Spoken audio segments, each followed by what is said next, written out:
We're going to kick it off now. Outrageous. So stylish. I'm Dave Morgan, the CEO of Simulmedia, and I'm going to introduce our panelists, and then we're going to jump right into the discussion. I'm going to make the introductions very simple so they can actually tell a little bit more about themselves. But on my far right, your left, we have Walker Jacobs, who's the Executive Vice President of Digital Advertising Sales at Turner Broadcasting. We have Joe Apprendi, who's the CEO of Collective.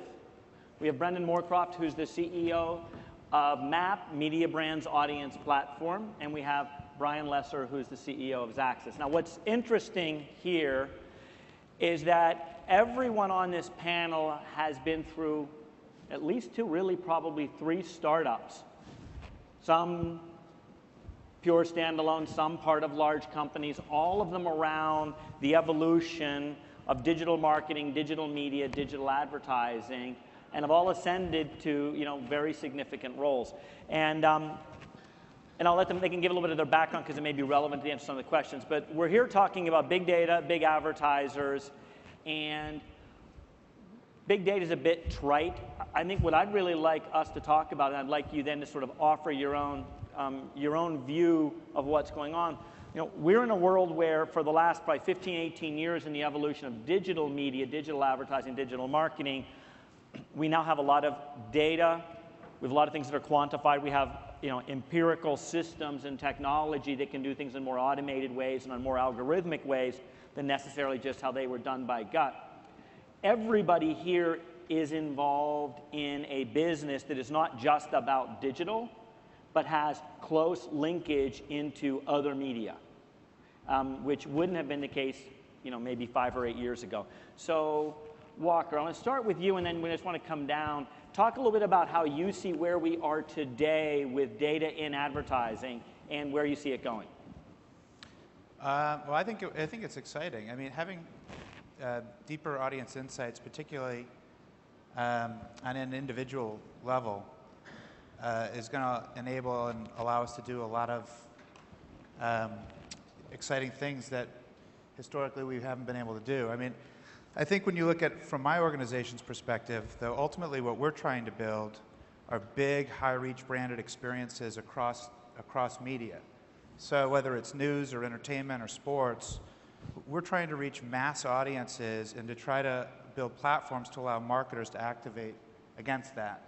And so I think the way big data has sort of manifested itself thus far is about sort of micro-targeting and sort of making audiences smaller and finding ways to use the sort of vast pools of inventory on the internet to take inventory that was otherwise probably very low value and make it more valuable.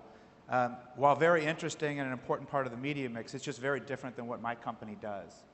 And so I think when you look at sort of where we're going is to try to help marketers understand, to use these audience insights and to use big data to help marketers understand the impact of the investment they're making with us on these big marketing platforms. So, I think where this sort of cognitive dissonance comes in is people think that we're sort of sellers of online ad inventory in my role at my company. And that's not really how I see it. What I see our role is inside a very large cable television organization to use digital and to use innovation to make our core properties more interesting and more valuable and to have better, stronger integrations in marketing platforms. And so when people start talking about wanting to use platforms and wanting to use advanced targeting and things like that, it's just inconsistent with what we're trying to do and sort of how we help our partners. So, good, that's helpful. Joe, before setting this up, I'd like you to talk a little bit about Collective, just because the business has grown in different areas and may not be as familiar to everyone as Turner. As I'd hope. Well, as you hope, but.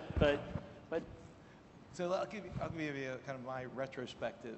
So I actually started in the TV business with Cox Media Group. Yeah, everyone now that TV's cool again, you all want to. Well, it was always my view cool? that TV and digital would come together. I just thought it would come together at a lot faster pace than it has. But I left Cox in '95 to start my first ad network along the same times that Dave started his first ad network. Click Now, it was called, if anyone's been around way back in those days. But Collective was founded on the, really, again, the data-driven ad network platform for brand solution. But given its focus on brands and given finally that TV and digital started coming together, it became opportunistic to finally use data, really all the data expertise, all the targeting capabilities, all the data analytics capabilities that we developed for digital screens, finally became relevant and opportunistic for what's been happening in TV, especially with, you know, multi-screen audience fragmentation and maybe changes in TV viewing behavior and just how people spend time. So we really about 2 years ago recognized that opportunity, doing more and more video, that there was an opportunity to provide a solution to help big broadcast buyers spending $70 billion to coordinate and really unify their multi-screen TV buy versus just looking at it as a single screen opportunity. We launched a product called TV Accelerator in partnership with Rentrack, where we could actually identify those people watching programming, seeing that broadcast advertisers ads, or more importantly not, and really complement that big TV investment with digital screens to add incremental reach, manage multi-screen frequency, but I think most importantly, coordinate or choreograph that entire advertising experience or customer dialogue. And that's kind of how we've grown, but really we're just seeing all these screens really just more and more akin to a lot of the stuff that we've been doing in digital now applying to linear and digital together. So, Brendan, you've come from both like pure digital marketing and delivery and tools through into, you know, the advertising world, and now a platform within an agency group and cadre onto MAP. Can you tell us a little bit about MAP and then how you see what the ecosystem? Well, so I'll trend off of what Joe was saying. I think the purpose of MAP and the reason why I'm so excited to be in this industry now is this access to information that we've all desired to have. The difference between now and where we were at the first stage of digital is the data that we have access to now can feed systems to do transactions. It's an intelligent system that's driving software behavior that's really freaking cool. And it's not stifling creativity. It is unlocking really valuable pieces of information to solve really big problems about a media business. So our purpose is to use every single data signal that we can to fuel actual transactions, to make a media decision, to make a content decision, to make a buy decision, to make something algorithmic, to make it smarter, applying all of this really cool, intense data about people's patterns, their habits, their behaviors, the demographics, psychographics of all those things, but so that it's not a mass data world, that it can actually fuel in-process transactions. It sounds complex, but what's cool about it is you've now got transactional data that can be used instead of reported on. Most people's view of data up in the first wave of digital is we just gave us massive information that sat in spreadsheets that people looked at, and it was impressions based and click based, and it was lots of information. It wasn't really great data. Now the data is actually fueling systems. So what we've done at Mediabrands is started to create transactional systems off of the intelligence that's coming out of social platforms, TV platforms, any consumer experience that's happening on a digital platform that can feed a piece of information for us. We're just trying to collect it in one place and then fuel our agencies with that new intelligence. It's a great time to be doing what we're doing. So Brian, you've come from product development and digital advertising technology through to building a platform, now to running an agency. And I mean, you know, maybe not, you know, your grandfather's agency, but tell us a little bit about that. Yeah. Or your father's agency. Yeah. So I worked for a company called 24/7 Real Media, which these guys know. And that company was acquired in 2007 by WPP. Part of the reason why Sir Martin acquired an advertising technology company is that he and colleagues within Group M, like Irwin, who you saw this morning, realized that technology was fundamentally going to change the way media agencies operate. And so out of that acquisition, I started a company called Media Innovation Group with one purpose, which was to unify all of the data surrounding a user on one unique user ID. So the concept is very simple. if you're an advertiser, you see users across multiple devices and channels, but until recently, with some of the things that these guys have been talking about, that was a very fragmented view of the user. So the concept of a data management platform or simply a consumer database is to unify all of those touches with your consumer in one place. And so that was our objective when we started the Media Innovation Group, and 2 years ago we started Xaxis, to then leverage the data to access those consumers across multiple channels and devices. So our entire business, and I wouldn't describe it as an agency, I would describe it as a service company, but really we're specialists within Group M and WPP in using data and technology to help advertisers reach their consumers across multiple channels. So that can be display, video, social, mobile, television, any place where we can digitally serve an ad and essentially make a call into our database, then we can continue that ongoing conversation with the consumer across all those touch points. Okay, so Walker, you're in an interesting perspective, and I think a bit different than the others here, in that the world that you interact with primarily most days, and most of the revenue that's coming into Turner and your organization, well, a very significant amount, is very clearly mass awareness, brand focused by companies that are not sort of zero-based budgeting every expenditure against a specific expected action or result, but they're doing it to acquire share of voice at a massive reach, and in most cases, your job is to gain share of market among people who seek share of voice. And how is that, how do you see that? How does that, for someone that would be otherwise an online ad guy, see that? Yeah, I think what you're describing is exactly right. I think when you're when you're managing an online publishing platform, the concept of inventory is, this is not a newsflash, but it's highly manipulatable on our part. We can expand and contract inventory practically at will.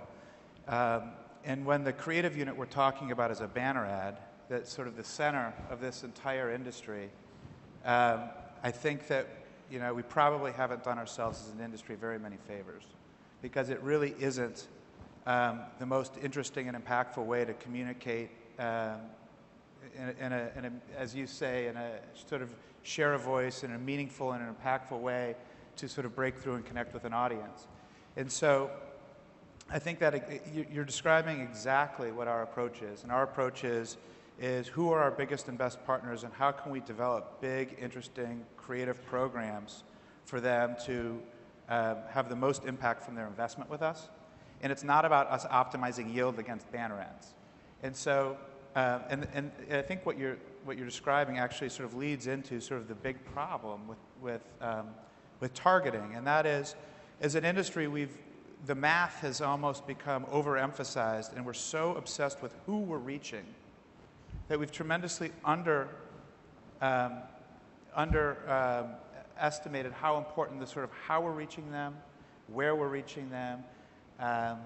And so things like, advertising agencies in this room, I think in particular, have an opportunity to get back into the business of advertising and understanding what the big opportunity from big data is, understanding insights on all the various different types of people we're reaching with this campaign, and what should we be communicating different messages to different types of people. And how do we start measuring our impact of that and understanding on an ROI basis that and bringing the math back in. But if as you guys well know, if any of clients spend a lot of time sifting through the actual inventory that's available on most of these platforms, I think they would be sick to their stomach. There's not a lot of high quality inventory available on most of these platforms today. And it's not to say that it won't eventually get there, but that's what makes companies like mine so leery. It's not that we don't appreciate the operational efficiencies of being able to work more smoothly together with our advertising agency partners. It's what they're going to ask us to do next that's so scary to us. But so the one thing I don't understand with that is I think we're trying to lump too much together in a data-driven world. We've got one agency media problem, which is we need things to be more automated. Yes, I agree. The process of buying media today sucks, and especially sucks in the digital world. It is labor intensive, it is not something that's great, and mostly you're trading off of 468 by 60 banners. That process needs software to help automate it, abso-freaking-lutely. That is not the same thing as using data to craft and build better creative and media programs. And whether it's creating custom content or using trading platforms and making different investment decisions, the topic of the conversation should be, how are we using all of this really rich intelligence that we're given about consumer behavior, because we can use it now today more than we could use it before. How are we actually using it? Are we creating great content because we know exactly what people value and where they want it and how they want it, and that's why we need to invest something in big sponsorship, versus I've got a bunch of really smart demand-generated web activity that if I use that in a trading world, I can optimize lead development really freaking well. Those two things work in concert. I don't understand why our industry is trying to pit these things against each other instead of saying it's not dilutive activity, it's accretive activity. It helps one helps the other. It's not an either or, it's an and. This data is just there to be interpreted and used. And that was the theme of IAB 2 weeks ago, was that these two things are not pitted against each other, that they actually complement each other. Yeah, and I think, and actually I'd like to hit on that point because I think this is a key point. It was great to hear Randy Rothenberg at the IAB talk about the need to be digital brand builders. Yeah. But it was interesting that the context was a group of 800 people from the industry with less than 8 people from the buy side. Yeah. And in some ways it was sort of like probably the Direct Marketing Association 20 years ago. They were just different versions of list managers, list brokers, delivery systems, mailers, inserters, automatic teledialing systems. And I think there's a lot of aspirations there, but I guess how are we really going to see those things knitting together? Because the people that seem to adopt the quantification approaches early are the direct marketers that want to take it on a math men path rather than a Madison Avenue Well, path. I mean, Joe. well, is it mutually exclusive? I don't think it is, right? It's, I mean, content, right? Quality content is designed for one thing, right? To attract, hopefully, a large audience, high quality audience in which brands want to engage with in a meaningful, way that performs from a metric perspective. So, I just think that but how much interaction do you have on a daily? Does you and your team have on a daily basis with the creative team, outside of getting the creative delivered to you? Well, and for us, having it's a huge component for us. I mean, it's not one or the other. It's not just using data. But let me just keep on track just quickly about that content, because I think what we're just finding is that, yes, there's a subjective and gut feel, in terms of great quality content. And we all can see it, we can feel it, we can enjoy it, and brands have capitalized on that forever. And that's not going to change. But it is one ingredient, right? There is the who. So how can you use data to better inform, is that in fact reaching the audience that I do crave with the level of specificity that I need? So why not at least factor that into the evaluation? Is that the right programming that I need? And then measurement, right? And we get this, right? 70% of our demand is, did you reach the audience I want? We validate that. We try to deliver that with a meaningful ad environment and ad format that is high impact and engaging. But the other is, did it work in some form of metric? Whatever that metric is. It could be attitudinal for a brand. It could be, what's my conversion rate? So the measurement against that could be improved, or the performance of that content could be improved if data played a bigger role in the planning process. And that data now is available. Why not factor it in? And in fact, great content could be better programmed, maybe perhaps by incorporating that data. Isn't Do you the think same that, thing? Is Turner ready to make decisions on which pilots to greenlight based on data, or is it going to be based on, I won't say gut, but based on instinct and industry experience and advertiser interest? Well, I've never greenlit a pilot in my life, so I couldn't tell you that. But there'd be a whole different slate on Turner if you did. I think what you guys are describing is sort of a utopian view of what it could be. The reality today is that what the marketplace is asking me for is to contribute remnant inventory, unsold, leftover scraps, onto these platforms. And what I would say is, what our strategy has been is the amount of time and energy that our industry spends talking about remnant unsold inventory, our worst stuff, is ridiculous. I think You know, we spend all of our time and energy focusing on our best stuff, so that we can deliver great programs. programs. Applause on that, but let me explain why you're wrong. I think that you're taking your view of what we do for a living is like a 3 years ago view, and in any new channel or new medium or new technology, we typically start, whether that's the internet itself or email marketing or direct mail. You typically start with advertisers that are operating at the bottom of the funnel with direct response type activity. Yeah. And the fact of the matter is, there's far more inventory on the internet than anybody could possibly monetize, and so you put one and one together and you get a business which is monetizing the remnant inventory you're talking about.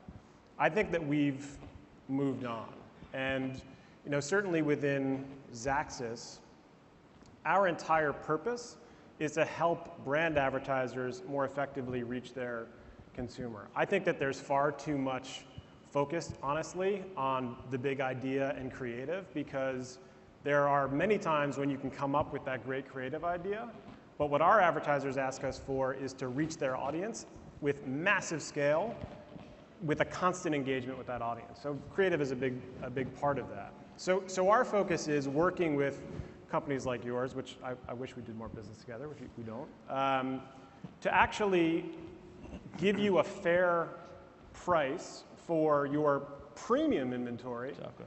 And allow us to use our technology and our data to have a conversation with our clients' consumers in that premium inventory, because we would prefer not, I would prefer to never buy an impression from places like Google AdX ever again. I'd rather buy it from you at a premium price and just use the technology to connect better with consumers. Exactly. So, I mean, I think what Brian and I have had to do for the last 4 years, and we'll keep doing it, is we're going to keep debunking what these myths of programmatic are. Because myth number one is it's just remnant crap and that's the only thing we're buying. No.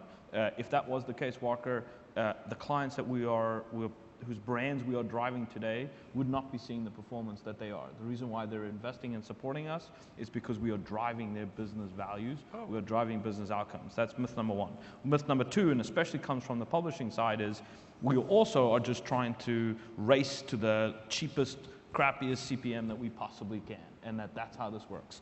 No.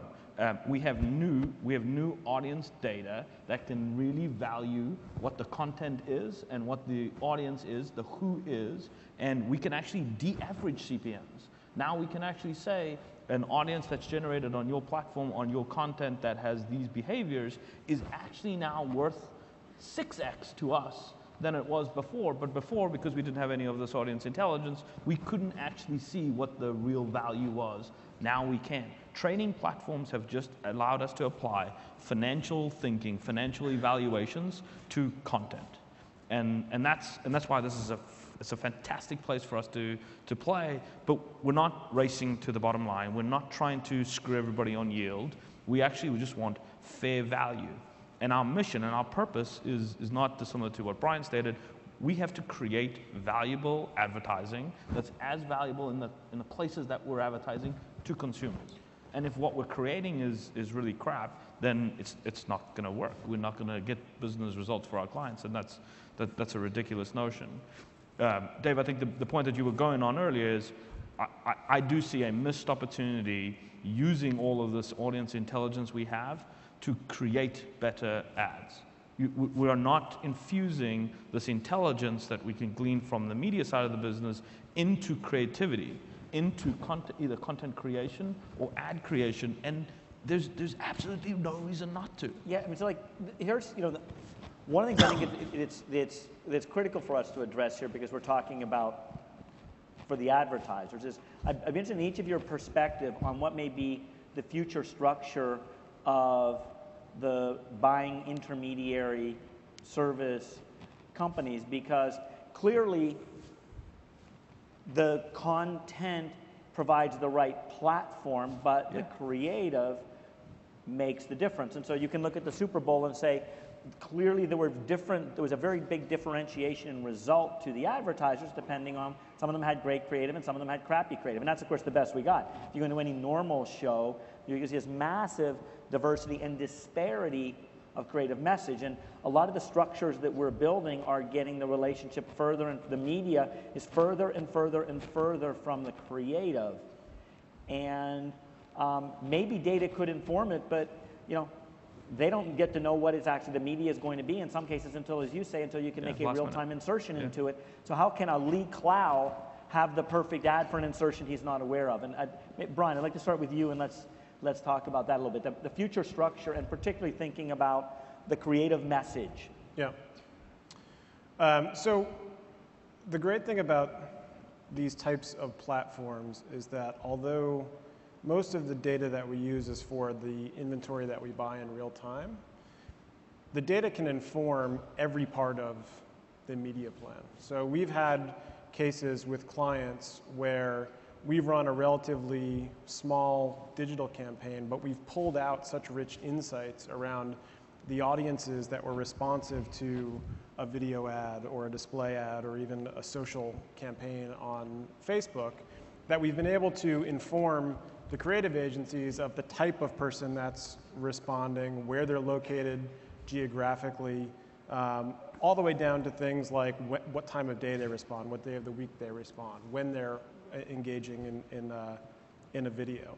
And so I think that getting back to the earlier point of these things are actually quite complementary, we can help inform the creative agencies on how to come up with the big idea. Because the fact of the matter is, if you look at all of the brands advertising online, there are very few that have a distinct niche in terms of their creative message. So we can help. And for those other brands that haven't quite gotten there, we can reach their audience. Yeah, but I want to hit this, and maybe I'll have Brendan answer this, because it could inform. But what's that level of relationship? I mean, the problem is, or Joe, whoever wants to jump in, what's the level of relationship and discussion? I mean, I remember hearing a famous story about how Steve Jobs threatened John Wren that if he moved OND's new tower into downtown LA away from TWA Chiat Day, that he was going to basically move the Apple media business to Lee Clow and Associates, all the ad business. He said, I got to have my media agency, the people making the placements, together with the people making the ads. We've got a lot more separation. Yeah, I loved yesterday the Oreo example, the notion of, so the structure has to change, and I love the notion of a war room. That's what's needed today.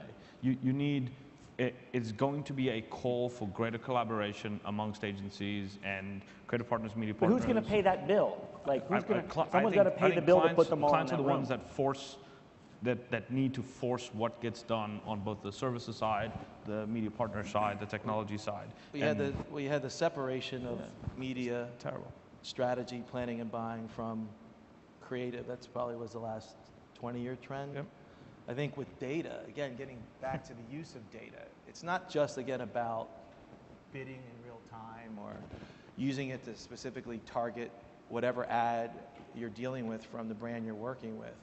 I think that who you're targeting and where you're running is now going to feed into dynamically delivering that personalized ad experience for that particular advertiser at that moment in time. Obviously, that's a digital opportunity. It's not necessarily an opportunity in linear TV today, but it's certainly something that we see consistently. I mean, we made big investment in that with a company called Tumri to deliver on that value proposition. So we think there's synergy between data and creative, but it definitely requires probably media and creative agencies to get closer and closer together, and the creative process to change dramatically. Yeah. I mean, I was listening to Neil Mohan talk a little bit about, from Google, about their TrueView skippable ad, right? So everybody moving their 30-second spots to in-stream video, you got to rethink how you're designing an ad, because you've got 5 seconds to engage that user before they skip. You don't pay for that, but wouldn't you rather they watch the ad in its entirety to get that opportunity to communicate your message? So even in that simple skippable ad environment, which now is making its way to new platforms moving forward, it's not necessarily personalized dynamic creative, but that's just rethinking really the 30-second spot creation process that everybody in this room is thinking about that's now making its way online. So that's a data point, and creative needs to react to it in real time, let alone in a planning process. So what I'd like you each to address as we have these last few minutes, and take like a minute each coming down, and start with you, Walker, which is, we've talked about, you know, opportunities, ideal structures. What do you think we're going to practically see in the next 5 years in our industry relative to the use of data, the use of programmatic, and cross-channel? You can hit all of those or any one of those themed and take like 45 seconds each or a minute each. So, I mean, I think that if, as an industry, we had a lot more visibility and transparency, and I think the companies that control ad tech do not have an interest in creating that, where you could actually see categories of inventory. Is this against, are these impressions against professionally developed content, or UGC, or are they from social, or are they from something else? We were able to actually buy and plan based on categories of inventory. I think all of a sudden, sort of computers working with computers to match buys makes a lot more sense. I think the problem is when people want to arbitrage our brands, and they want to take our, the ad tech companies, and in some cases the agencies, want to take our brands and commingle them with a cesspool, and then use our brands to sell through the cesspool. And we don't want to have our brand packaged that way.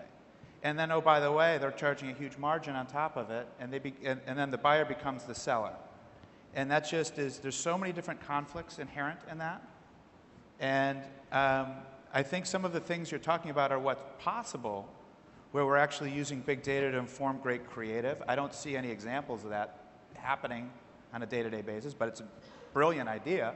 I'd love to see the agencies use big data in those ways more and get away from the DR. I mean, to Brandon's point, I have no doubt that it's working, as he says. Of course it's working, particularly, I'm sure, when you look at the attribution models that they're sharing their clients. I'm sure it works great.